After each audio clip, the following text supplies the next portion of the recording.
On va y arriver. Bonjour Fabien. Bonjour Sébastien. Bonjour les internautes. Salut à vous. Alors Fabien, on est où?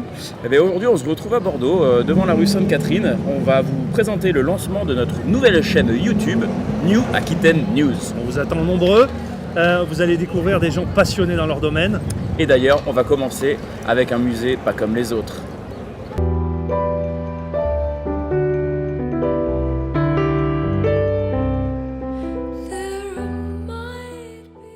Bonjour Grégory. Et bonjour. Merci de nous recevoir. Alors explique-nous un petit peu cet endroit. Cet endroit est atypique par rapport au quartier puisqu'on raconte toute l'histoire de ce quartier des Chartrons qui était le cœur des négociants bordelais qui ont fait la notoriété des vins de Bordeaux.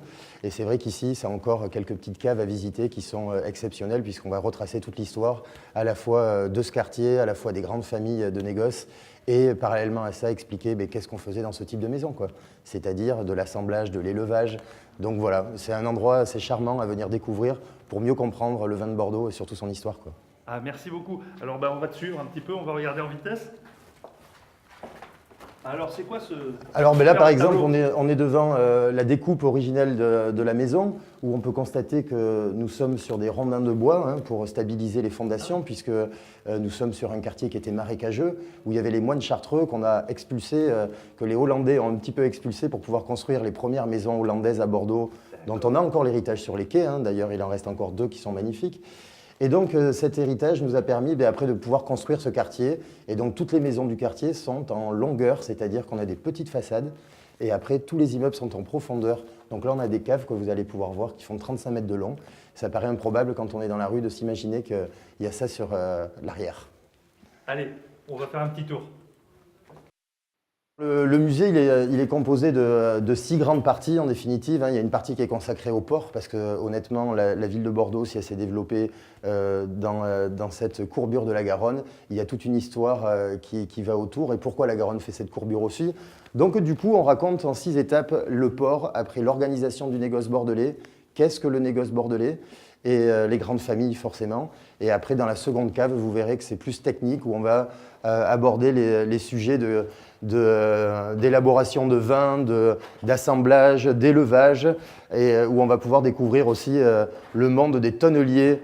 Voilà, ici c'est la partie vraiment historique, cette première cave comme je vous disais, c'est pour mieux appréhender et mieux comprendre comment les vins de Bordeaux sont distribués aujourd'hui et pourquoi ils ont autant de prestige et de succès à l'international. Il faut savoir que la France, c'est un produit de luxe pour tous les étrangers.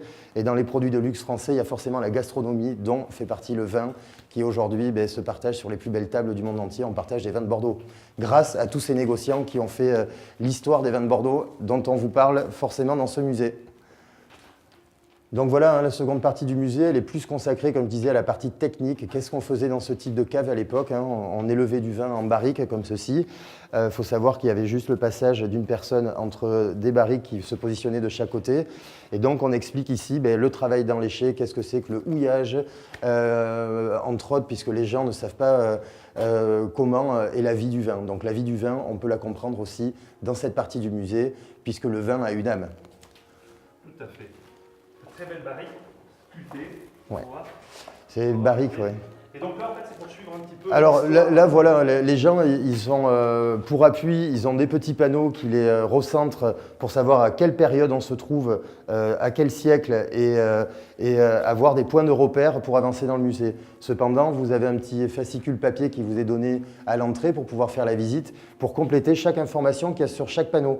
Comme ça, les gens qui veulent s'intéresser plus au vieillissement du vin, plus à la mise en bouteille ou plus à l'histoire de l'étiquette, c'est ensuite en complément dans des petits livrets. Sinon, ce sont juste les grands titres de rappel de tout ce qu'on veut vous faire partager donc, sur la vie du vin et son histoire. L'histoire, je vois que c'est suivi suivant les années. Oui, tout à fait. On rentre, on essaie de positionner ce dont on parle dans des siècles pour que les gens arrivent vraiment à se repérer. Parce que sinon, c'est vrai que l'histoire, quand on commence à s'y intéresser, on peut vite être perdu d'un siècle à l'autre. Donc là, on recadre systématiquement les gens à savoir, là on est bien au 18e, là on est début 19e. Et donc après, je ne vais pas vous dévoiler tous les secrets de ce musée. Surtout pas, surtout pas. Venez nombreux surtout parce que c'est vraiment, vraiment très très beau. Alors donc là, on se retrouve un petit peu au niveau de la dégustation. Ah ben là, c'est un peu la récompense. Après avoir découvert tout ce côté historique des négociants bordelais, vous venez ici pour une petite piqûre de rappel, à savoir qu'est-ce qu'on produit comme vin à Bordeaux, c'est-à-dire les différents types de couleurs, les différents types de qualités, de par les terroirs. C'est facile à expliquer pour au moins dégrossir le vignoble bordelais auprès des personnes qui nous visitent. Il y a 60 appellations à Bordeaux. Ben, du coup, vous repartez d'ici, vous ne connaissez pas les 60 appellations, mais vous avez compris qu'est-ce qu'on produit comme type de vin à Bordeaux. Et une dernière piqûre de rappel entre les vins de château et bien sûr les marques de négociants. Parce que les négociants sont toujours là, on est toujours en activité. Et aujourd'hui, on commercialise beaucoup de vins de château forcément, mais de plus en plus, on retrouve quand même des grandes marques à l'international qui représentent le vignoble bordelais. Donc tout ça autour d'une dégustation, accompagné de 2 verres de vin. On fait souvent déguster un blanc et un rouge, un vin de château, un vin de négoce. Comme ça, les gens repartent d'ici. Le vignoble paraît beaucoup plus facile à appréhender que quand vous arrivez à Bordeaux. Vous avez peur quand vous voyez cette carte. Mais quand vous ressortez de chez nous, vous avez envie d'aller la découvrir, quoi.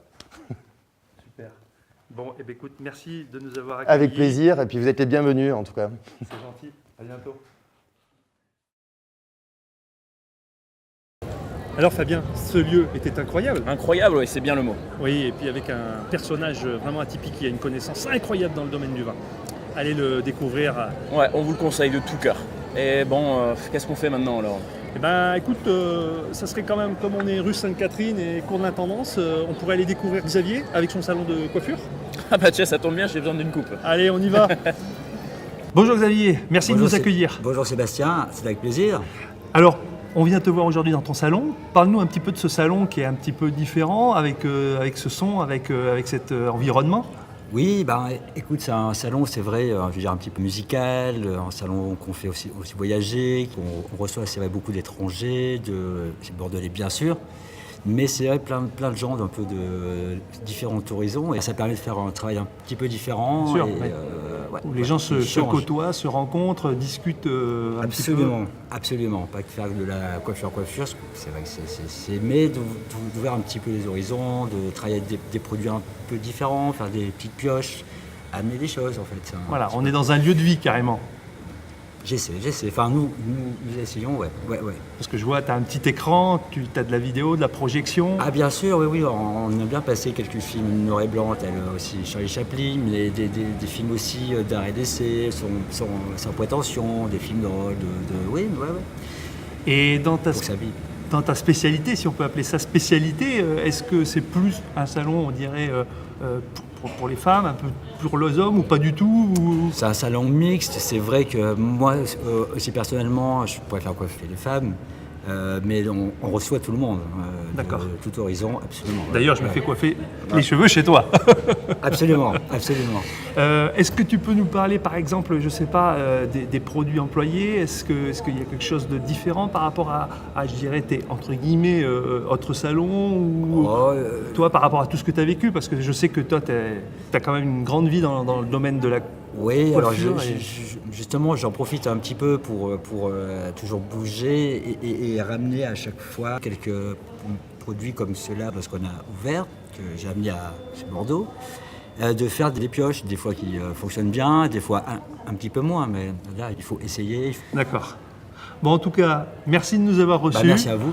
Et puis à très bientôt, et j'espère qu'on va se revoir d'ici peu. Avec plaisir. Merci Xav, à bientôt. Merci à vous. Alors ce Xavier, quand même, avec son salon, c'est vraiment atypique. Hein. Ah, complètement, c'est un mec fabuleux, il connaît son métier, il a coiffé les meilleurs. Exactement, et puis il y a une super ambiance avec, vous allez voir, du super son. Bon, on fait quoi maintenant? Moi, je me tenterais bien un truc que j'ai jamais tenté encore. Ah bon? Ouais. Toi, t'as jamais tenté? C'est quoi? Un café. Un café? Vous voyez comme quoi, les choses les plus simples, des fois, on passe à côté, et ben on y va tout de suite. Bonjour Pascal, bienvenue dans notre émission. Parle-nous de ton café et pourquoi tu as fait ça. Mon café s'appelle Kuro Espresso Bar. Donc, c'est un café dans lequel on peut déguster des cafés de spécialité, donc ce sont des cafés de qualité, qu'on peut trouver sous différentes formes, soit des boissons à base d'espresso, soit des boissons sur la base de café filtre. On y retrouve ensuite des pâtisseries, du salé pour le midi, On est ouvert toute la journée, donc on a de quoi faire pour les petits déjeuners, de quoi faire pour les goûters. Et voilà, moi j'ai ouvert ce café parce que j'ai vécu pendant 7 ans au Canada, dans le pays dans lequel le café est très développé. Les pays anglo-saxons consomment déjà du café de meilleure façon que nous et de meilleure qualité. Et du coup, j'ai été un peu dressé là-dedans pendant quelques années. Et au final, en France, ça se développe depuis peu. Donc on commence à avoir un certain intérêt, on commence à découvrir que le café c'est aussi un produit de gastronomie quand même qui mérite un petit peu d'intérêt. Complètement. Et pas simplement de boire quelque chose à la fin d'un repas sans faire attention. D'accord. Et donc tes cafés ils viennent un petit peu de partout, je suppose? Les cafés, on trouve toujours en fait la même gamme de cafés qu'on peut trouver partout ailleurs. On fait des cafés du Brésil, de Colombie, d'Éthiopie, de Kenya, du Rwanda, d'à peu près tous les endroits bons producteurs de café arabica. Ce qui va changer, c'est les torréfacteurs avec lesquels on travaille. Comme ce sont des cafés, comme je disais, de spécialité, ce sont des micro-lots, des cafés de qualité, dans lesquels justement on se retrouve avec des torréfacteurs qui achètent ces micro-lots, qui torréfient dans des quantités plus petites pour avoir justement un contrôle plus pointu et pour être sûr de pouvoir sortir toujours les cafés avec le plus de saveur et d'arômes possible. D'accord. Voilà. Donc que du produit de qualité. Que du produit de qualité. Et je vois que tu as des cakes à manger, tout est fabriqué là. Ouais, c'est toutes tout les fait. pâtisseries sont faites maison. Le salé également, tout ce qu'on fait en production, c'est fait maison. On travaille avec un boulanger qui s'appelle Anton, qui nous prépare lui par contre le pain et les viennoiseries, qui est assez réputé sur Bordeaux, très bien. Même pour la charcuterie qu'on utilise, on travaille avec des bodegas locales. Ou bien alors on va avoir au niveau du lait, des fromages aussi, on travaille avec une fromagère qui affine elle-même son fromage, on travaille avec des laits fermiers qui sont peu traités, Ouais. le moins possible en fait, avec le moins d'intermédiaires possible et le moins de traitement possible au niveau des marchandises. Bah écoute, super. On voit le café que tu es en train de faire couler d'une façon différente par rapport à ta grosse machine. Ça a l'air À l'ancienne, comme chez la grand-mère, à l'ancienne, C'est pour vrai avoir que plus de saveur, pour avoir plus de choses comme ça. plus de saveur, plus d'arômes, c'est redémocratiser le café filtre, qui a un peu disparu de nos chaumières grâce à certaines grandes marques, on ne citera pas. Et justement, faire apprécier aux gens les saveurs et arômes du café. C'est tout le but en fait, c'est faire découvrir aux gens le vrai goût du café. Génial. Eh ben écoute, merci beaucoup. Ben, merci à vous, J'espère qu'on se reverra. bien porte la chance. Et je te dis à bientôt. À très bientôt. Merci beaucoup. Au revoir. Bon Fabien, parle-nous de ce café, toi qui n'en as jamais bu. Eh bien pour une première, je dirais surpris, mais agréablement, agréablement surpris. C'est vrai, un lieu atypique, un personnage incroyable et surtout n'hésitez pas à lui demander de vous faire des dessins, vous serez très surpris. Ah oui. Maintenant nous allons aborder un sujet que Fabien adore, il attendait jusqu'à maintenant, c'est son sport, c'est le BMX. Alors je te laisse en parler. Et bien tout de suite, je vais vous amener en direction du skatepark de Bordeaux sur les quais avec un très bon ami à moi qui est un très bon rider BMX et sûrement un avenir du BMX français, Thomas Caro. Ouais, et vous allez voir, c'est incroyable. En direct avec Fabien. Salut poulet, ça va? Ça va et toi? Et tranquille, merci. Bon, nous voilà avec le fameux Thomas Caro, rider Salut. BMX de Bordeaux, enfin de Montpellier à la base. Mais je vais d'ailleurs le laisser se présenter. Bah salut, moi c'est Thomas Caro, j'ai 21 ans, je viens de Vers-Montpellier, un petit village, la Salota-sur-Agoutte, et je fais du vélo depuis à peu près 8 ans. Bon, et du coup là tu roules, donc j'ai entendu dire que tu roulais pour BMX Avenue, c'est ça? C'est ça, un bon gros shop de Montpellier, big up à eux. Bon, j'ai appris dernièrement que tu étais parti du coup en Angleterre, là, une petite semaine. T'as roulé avec qui là-bas du coup? Bah, j'y suis allé avec mon petit frère, Édouard Caro et Romain Devassine, et ma copine et sa copine, et du coup c'était vraiment le feu, quoi. Des structures de malades et des potes quoi, Bon, bah, c'était fun en tout cas. ça l'était. Et du coup, tu as des objectifs là pour cette année, niveau contest, niveau vidéo, je ne sais pas, qu'est-ce que tu Bah, écoute, concoctes? Écoute, je pense retourner une vidéo pour vocal comme tu m'avais fait. Génial, big up à Fabien. Et ensuite, ouais, je pense me concentrer sur ma vie professionnelle là pour un petit peu et puis repartir dardard sur des grosses vidéos. Et donc du coup, professionnellement, qu'est-ce que tu fais quoi en ce moment? Je viens juste d'être embauché dans un magasin de vélo sur Bordeaux, place cours du Chapeau Rouge. D'accord, ouais. Et je travaille avec Maxime Degardin, un autre rider de Bordeaux. Un très bon Pépite. rider aussi, ouais, ça, pépite, ouais. Bon, moi les jeunes, là, j'y connais rien à vos vélos. Là. C'est quoi ces figures? Vous appelez ça comment? Tiens, tu peux nous parler un petit peu des figures, comment elles s'appellent, comment c'est? Bah, à la base, on va dire sur les rotations, on va te parler en degrés comme sur un rapporteur ou quoi. Ça va être un 360 pour un tour complet et ainsi de suite. Ensuite, on va dire sur les traductions anglaises, c'est la logique des choses. C'est ça. Ouais. Donc, par exemple, quand il fait tourner son guidon, tourner spin, guidon barre, barre spin. Voilà, c'est le nom de la figure. Ah ok. Ouais, Voilà, donc c'est des traductions français-anglais qui correspondent complètement en fait au nom des figures. Des figures. D'accord, donc faut être bilingue en fait pour faire du vélo maintenant. Ouais, Entre guillemets, ouais. c'est ça, c'est tout en anglais. C'est un sport où on parle essentiellement en anglais. Ouais. Ok. Et au niveau alimentaire, t'as rien. Vaut mieux pas poser cette question pour moi. Pour moi, c'est charcuterie, steak haché, McDonald's. Donc que des bonnes choses. Voilà. En fait, ça reste une grande famille avec du plaisir et Mais puis j'adore du manger très bien. Tu nous parles de sponsors, là j'ai entendu, t-shirt qui sponsorise, donc ça c'est super. Ouais.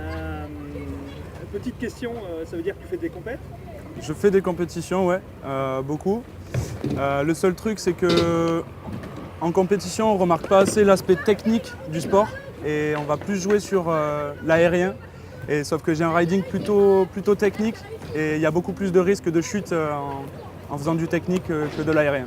Donc du coup, je suis pas forcément bien classé, mais les gens aiment bien comme je roule. Enfin, j'espère. D'accord. Et donc, ouais, tu me dis ces compétitions, ouais, toi t'es plus technique a priori. Ouais. Moi, ce que j'ai vu, Il est aérien aussi quand même, hein, on l'a vu tout à l'heure. tu me rejettes le sketch, je te le casse sur la tête. Il est là. C'est bien sérieux. Et non, j'ai vu, donc tu dis que t'es technique Plutôt. et aérien, a priori, avec ce que j'ai vu. Ouais, mais c'est pas mon fort. C'est Ah pas ouais, mon. bon, alors, je suis assez incroyablement surpris déjà. Je pense que pour toi, c'est largement. Bah, disons que on va pas faire du BMX pour faire un domaine en particulier. Il faut être polyvalent et savoir un peu de tout faire pour faire bien. Et les compètes se passent où? Un peu partout en France. Non, mais tu fais exprès. Tu fais exprès. Alors, excuse-moi. Donc les compétitions, elles se passent un petit peu où? Là, c'est en train de se développer, ça se passe un peu partout en France.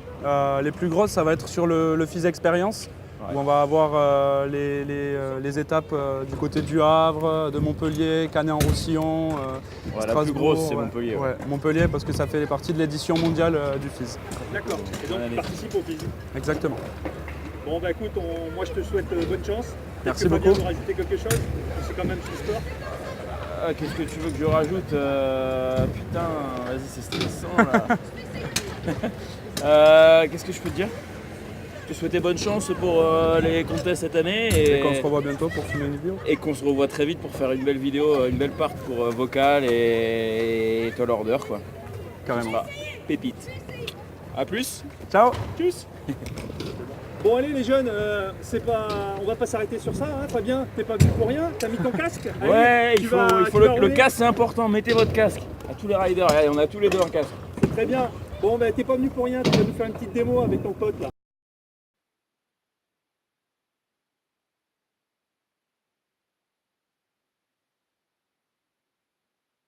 Bon Fabien, il était incroyable ce jeune. Ouais, Thomas Carros, s'il y a bien un nom à retenir dans le BMX français, c'est le sien, il a un avenir très prometteur. Ah il nous a fait des figures incroyables. Hein.